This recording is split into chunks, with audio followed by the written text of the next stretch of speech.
ఓం గం గణపతయే నమః. ఓం ఐం సరస్వత్యై నమః. ఓం శ్రీ గురుభ్యో నమః. ఓం నమస్తే అస్తు భగవన్ విశ్వేశ్వరాయ మహాదేవాయ త్రయంబకాయ త్రిపురాంతకాయ త్రికాగ్నికాలాయ కాళాగ్నిరుద్రాయ నీలకంఠాయ మృత్యుంజయాయ సర్వేశ్వరాయ సదాశివాయ శ్రీమన్మహాదేవాయ నమః. ఓం నమో భగవతే రుద్రాయ. ఓం సర్వమంగళమాంగళ్యే శివే సర్వార్ధసాధికే శరణ్యే త్రయంబికే గౌరీ నారాయణి నమోస్తుతే. శ్రీ మహాపార్వత్యై నమః. హరి ఓం. మనము ప్రస్తుతము ఈ యొక్క భూమండలంలో సూర్యుని చుట్టూ పరిభ్రమిస్తున్నటువంటి సప్తగ్రహాలలో మన యొక్క భూమండలం దాని చుట్టూ తిరుగుతున్నటువంటి చంద్రుడు, ఈ యొక్క గ్రహాల యొక్క వీక్షణలు పరివర్తనలు ఆ యొక్క గమనాల వలన మన భూమిపైన నివసిస్తున్నటువంటి మానవులకు కానీ జీవకోటికి కానీ ఆ గ్రహాల యొక్క కాంతిపుంజములు ఎన్నో వైవిధ్యమైనటువంటి పరిస్థితులను, ప్రతిబంధకాలను, ప్రకృతి వైపరీత్యాలను కలుగజేస్తూ ఉంటాయి. మరి ఇప్పుడు సూర్యుడు కుంభరాశిలో 14వ తారీఖు వరకు కూడా తన యొక్క ప్రయాణాన్ని సలుపుతూ ఈ యొక్క మార్చి 15వ తేదీ నుండి కూడా ఏప్రిల్ 14వ తేదీ వరకు కూడా సూర్య భగవానుడు మీనరాశిలోకి సంచారం చేస్తాడు. అంటే మన యొక్క ద్వాదశ రాశుల్లోనూ మేషరాశి నుండి కూడా 12వ రాశి అయినటువంటి ఈ యొక్క మీనరాశిలో రవి మహానుభావుడు తన యొక్క మిత్రుడైనటువంటి బృహస్పతి యొక్క సొంత రాశిలో ప్రయాణం చేస్తూ ఉంటాడు. ఇది చాలా సూర్య భగవానుడు అక్కడ ఉండటం అనేటటువంటిది కొంత మోక్షదాయకమైనటువంటి విషయాలలో ఆ శ్రీ మహావిష్ణుమూర్తిని ఎవరైతే ఆరాధిస్తారో ఈ నెల రోజులు కూడా వారికి సూర్య భగవానుడి యొక్క అనుగ్రహం సంపూర్తిగా కలుగుతుంది. అట్లాగే మనకి కొన్ని గ్రహాలు, గురుడు కానివ్వండి మొన్నటి వరకు వక్రగతిలో ఉన్నారు, శుభగ్రహం. అట్లాగే కుజుడు మొన్నటి వరకు వక్రగతిలో సంచరిస్తూ మిథున రాశిలో ఉన్నారు. అట్లాగే శుక్రుడు ఈ మార్చి 2వ తేదీ నుండి కూడా వక్రగతిని మీనరాశిలో సంచారాన్ని సలుపుతూ ప్రారంభం చేశాడు. మరి బుధుడు మనకి 15వ తేదీ నుండి 7వ తేదీ వరకు కూడా మీనరాశిలో తన యొక్క వక్రగతిలో సంచారాన్ని జరుపుతున్నారు. రాహుకేతువులు ఎప్పుడూ కూడా వక్రగతిలోనే సంచారం చేస్తూ ఉంటారు. మరి రవికి చంద్రుడికి ఎక్కడా కూడా వక్రగతి ఉండదు. ఆ తదుపరి శని మహానుభావుడు ఎన్నో నెలల క్రితమే ఆయన తన యొక్క వక్రగతిని వీడి రుజుమార్గంలో తన యొక్క కుంభరాశిలో స్వక్షేత్రంలో తన యొక్క చారను సలుపుతూ మరి మార్చి 29వ తేదీ అర్ధరాత్రిన మీనరాశిలోకి ఆ శని భగవానుడు చక్కగా ప్రవేశాన్ని జరుపుతున్నాడు పూర్వాభద్ర నక్షత్రంలో. కాబట్టి ఈ యొక్క మార్చి 30వ తేదీ మన యొక్క మీనరాశిలో ద్వాదశ రాశుల్లో 12వ రాశి అయినటువంటి జలరాశి అయినటువంటి ఆ మీనరాశిలో రవిగ్రహ సంచారము, అట్లాగే చంద్రుడి యొక్క సంచారము రేవతి నక్షత్రంలోను, ఆ తదుపరి బుధుడు వక్రగతిలోను, శుక్రుడు వక్రగతిలో మీనరాశిలో సంచరిస్తూ శని భగవానుడు మరియు రాహువు ఈ 2 పాపగ్రహాలు కూడా ఆ జలరాశిలో ఈ 4 గ్రహాలతో మొత్తము 6 గ్రహాలు కూడా షష్టగ్రహాలు ఈ యొక్క మీనరాశిలో తమ యొక్క సంచారాన్ని జరుపుతూ ఉన్నాయి. సరే, ఈ యొక్క షష్టగ్రహ కూటమి గురించి మనము కొన్ని వీడియోల ద్వారా చెప్పుకున్నాం కాబట్టి ఆ యొక్క వీడియోలని చూస్తే కనుక మనకి అర్థమవుతూ ఉంటుంది. వాటి యొక్క ఆ యొక్క 6 గ్రహాల యొక్క మిశ్రమం వలన దేశానికి ఏమీ కలుగుతుంది, అట్లాగే ఏ ఏ రాశుల వారికి ప్రభావం ఎంతవరకు జరుగుతుంది అనేది మనం తెలియజేసుకున్నాం. అయితే వక్రించిన ఈ యొక్క బుధ శుక్రులు శుభగ్రహాలు. మామూలుగా మన యొక్క జ్యోతిష శాస్త్రంలో మనకి కొన్ని శుభగ్రహాలు పాపగ్రహాలు ఉన్నాయి. వాటిల్లో బుధుడు, గురుడు, శుక్రుడు అట్లాగే పూర్ణ చంద్రుడు కూడా చక్కటి శుభగ్రహాలుగా వర్ణించి ఉన్నారు. అయితే బుధుడు పాపగ్రహాలతో కలిస్తే పాపగ్రహ ఫలితాలను ఇస్తాడు. ఆయన న్యూట్రల్ పొజిషన్, అంటే న్యూట్రల్గా ఉంటాడు. అటు పాపత్వాన్ని, పుణ్యత్వాన్ని, శుభత్వాన్ని ఏ గ్రహంతో కలిస్తే ఆ గ్రహాల యొక్క స్థితిగతులతో పాటుగా ఈయన ప్రయాణం చేస్తూ తన యొక్క ప్రభావాన్ని చూపిస్తూ ఉంటాడు. కాబట్టి మన యొక్క బుద్ధి కుశలత కూడా ఆ బుధగ్రహం యొక్క కిరణాల ద్వారా ప్రభావితం అవుతూ ఉంటుంది. మరి 15వ తేదీ నుండి మార్చి 15 నుండి ఆయన మీనరాశిలో వక్రగతిలో ప్రయాణం చేస్తూ 7వ తారీఖు ఏప్రిల్ 7వ తేదీ వరకు కూడా తన యొక్క వక్రగతిని జరుపుతూ ఉంటాడు. ఆ మధ్యకాలంలో మరి కొంతమంది వ్యాపారస్తులకి, చదువుకునే విద్యార్థులకి, అట్లాగే కుటుంబీకుల్లో ఎవరైతే సహాయ సహకారాలు అందజేస్తారో వారికి మధ్య కొన్ని ఇబ్బందికరమైనటువంటి వైపరీత్యకరమైనటువంటి సంఘటనలు కొన్ని జరుగుతాయి. అట్లాగే కొన్ని ఇబ్బందులు కూడా కలిగే అవకాశాలు ఉంటాయి. కాబట్టి మన యొక్క బుద్ధిని మనం ప్రకాశవంతంగా చేసుకోవడానికి ఆ యొక్క మార్చి 15వ తేదీ నుండి ఏప్రిల్ 7వ తేదీ వరకు కూడా విష్ణు సహస్రనామ స్తోత్ర పారాయణ రోజుకి ఒకసారి చేసినట్లయితే ఏ నక్షత్రం వారికైనా సరే, ఏ రాశి వారికైనా సరే కాస్త బుద్ధి వికాసం కలిగి బుద్ధి మాంద్యము, అట్లాగే బుద్ధి వలన కలిగేటటువంటి కొన్ని ఇబ్బందికరమైనటువంటి అవాక్కులు చివాక్కులు, అట్లాగే పోటీతత్వాలు తగ్గి ప్రశాంత చిత్తతతో ఆ బుధగ్రహం మనల్ని కాపాడుతుంది. అట్లాగే వక్రీగతం శుక్రుడు, మరి శుక్రుడు భార్యాభర్తల అన్యోన్యతకు కానివ్వండి, ధనప్రాప్తి అంటే ధనం గురించి కానివ్వండి, వివాహం కాని వాళ్ళకి, అట్లాగే ఎన్నో రకాలైనటువంటి సౌఖ్యకరమైనటువంటి దాంపత్య సౌఖ్య జీవితానికి కూడా శుక్రుడు చాలా చాలా మంచి శుభ ఫలితాన్ని కలుగజేస్తాడు.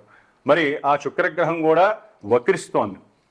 ఆయన వక్రించినప్పుడు కొంచెం ఈ శుభాలలో అంటే వక్రించినటువంటి శుభగ్రహం అదిగాక ఉచ్చస్థితిలో ఉండి ఆయన ఇప్పటి వరకు శుభాలను ఇస్తున్నప్పటికీ కూడా ఆయన కూడా వక్రించి ఆ మీనరాశిలో కొంత ఇబ్బందికరమైనటువంటి పరిస్థితుల్ని కలుగజేస్తాడు. కాబట్టి ఈ యొక్క వక్రించిన గ్రహాలకి బుధ శుక్రుడికి సంబంధితమైనటువంటి లక్ష్మీనారాయణ స్వరూపమైనటువంటి ఆ విష్ణు సహస్రనామం, లక్ష్మీ అష్టోత్తరం, ఈ రెండింటినీ కూడా ఈ నెల రోజులు ఏప్రిల్ 10వ తేదీ వరకు కూడా ఎవరైనా సరే, ఏ నక్షత్రం వారైనా, ఏ రాశి వారైనా సరే వెంకటేశ్వర స్వామి దర్శనం కానివ్వండి, లేకపోతే విష్ణుమూర్తి అర్చన, రామార్చన, లేకపోతే వారికి సంబంధించినటువంటి స్తోత్ర పారాయణలు ఎవరైతే చదువుకుంటారో వారికి బుద్ధి వికాసత్వం కలుగుతుంది, అఖండమైనటువంటి ధన లక్ష్మీ సంప్రాప్తి కలుగుతుంది, కుటుంబంలో సౌఖ్యకరమైనటువంటి పరిస్థితులు చక్కగా కలుగజేస్తారు ఆ బుధ శుక్రుడు. ఎందుకంటే రవితో కలిసి ఉన్నప్పుడు కొంచెం అస్తంగత్వ దోషం, అంటే వీరు ఆల్రెడీ బలాన్ని కోల్పోయారు వక్రగతిలో ఉండి, రవితో కలిసి ఇంకొంచెం తమ యొక్క బలాలను కోల్పోయి కమ్యూనికేషన్ వైజ్ కూడా కొన్ని ఇబ్బందులు కలిగే అవకాశాలు ఉంటాయి. కాబట్టి ఆ రవికి, ఆ బుధుడికి, ఇరువురికి కూడా విష్ణుమూర్తే ఆరాధ్య దేవుడు ఆ గ్రహాలకి. కాబట్టి అట్లాగే శుక్రుడికి లక్ష్మీమాత అనుగ్రహం కలుగుతుంది. కాబట్టి ఈ లక్ష్మీనారాయణ సేవ చేసుకోవటం, ఆ దేవాలయాలు దర్శనం చేసుకోవటం, వెంకటేశ్వర స్వామి, విష్ణుమూర్తి రామాలయంలో సేవలు చేయటం, లేకపోతే దద్దోజన నైవేద్యాలు పెట్టడం, లేకపోతే గోధుమ రూకతో ప్రసాదాలు చేసి 10 మందికి పంచటం, ఇలాంటివి ఏ రాశి వారు, ఏ నక్షత్రం వారు చేసినా ఈ నెల రోజులు వారికి కలిగేటటువంటి కొన్ని ఇబ్బందికరమైనటువంటి పరిస్థితులను బట్టి వారు తప్పించుకునే మార్గము ఇది ఒక్కటే అని మాత్రం చెప్పుకోవచ్చు.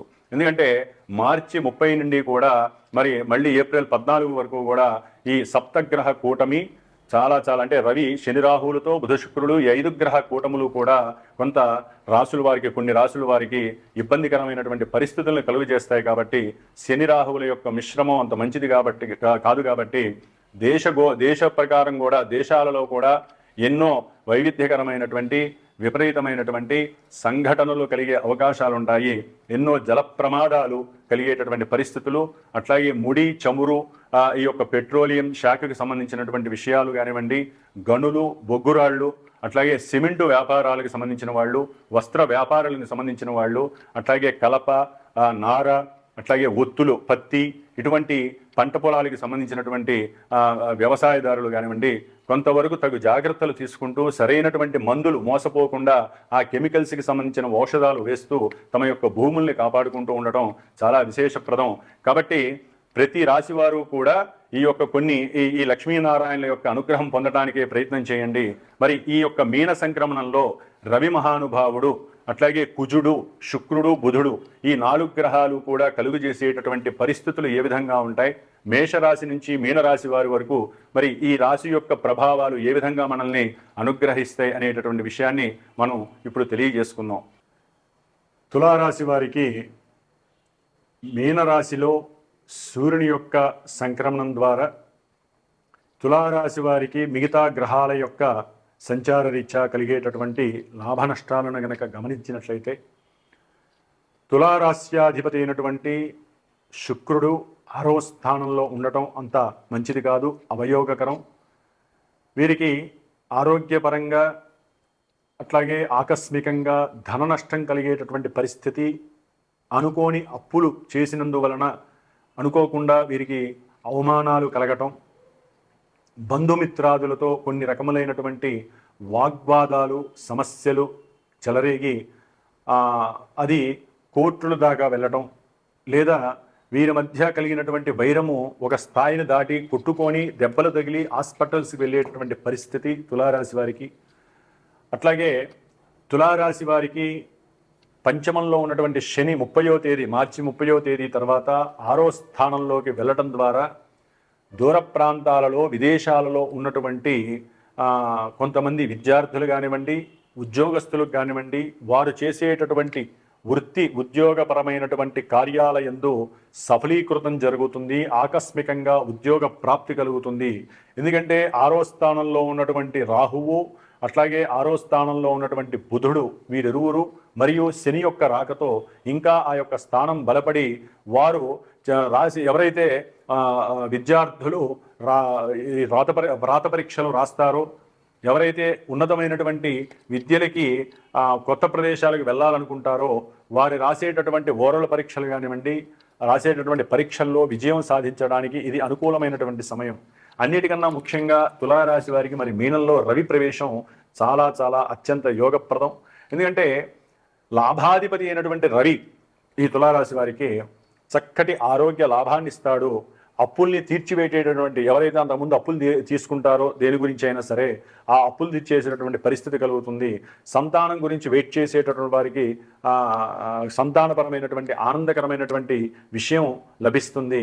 సంతానపరంగా దూర ప్రాంతాల్లో ఎవరైనా ఉన్నట్లయితే ఆ సంతానపరంగా వీరికి కొంత ధనము రాబడిగా కలిగేటటువంటి అవకాశం కలుగుతుంది.